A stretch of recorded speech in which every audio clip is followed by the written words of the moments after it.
Hi friends, welcome back to our channel PSR. Good morning friends. ఈ వీడియోలో మనం ఛత్తీస్గఢ్ నుంచి కాయలు ఎన్ని రోజులు వస్తాయి, అలాగే అక్కడి నుంచి కాయలు ఎందుకు వస్తున్నాయి, దాని గురించి అయితే ఈ వీడియోలో తెలియజేస్తాను.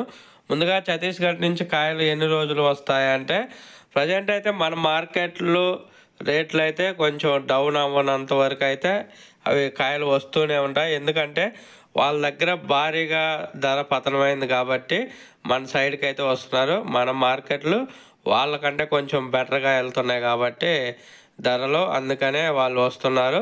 మన సైడ్ కూడా మార్కెట్ ఏమన్నా డౌన్ అయితే మాత్రం వచ్చే అవకాశం అయితే లేదు. ప్రస్తుతానికి వాళ్ళకి అక్కడైతే బాక్సు 50, 60, 70, 80 ఈ ధరలు అయితే పడుతున్నాయి, 25 కేజీల బాక్సు. అందుకే వాళ్ళు మన సైడు వస్తున్నారు.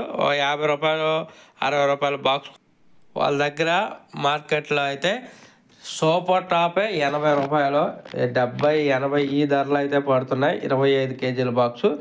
అందుకని చెప్పేసి వాళ్ళు అక్కడ తక్కువ రేటుకి కొని, మన దగ్గర అయితే పెద్ద బాక్సు 400కి అయితే తగ్గకుండా వెళ్తుంది కదా, 400, 450, 500 వెళ్తుంది కదా.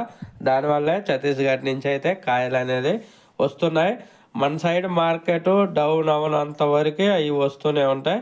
ఒకవేళ మన సైడ్ మార్కెట్ ఇలాగే కొనసాగితే ఇంకా ఛత్తీస్గఢ్ అలాగే మహారాష్ట్ర నుంచి కూడా వచ్చే అవకాశం అయితే ఉంది.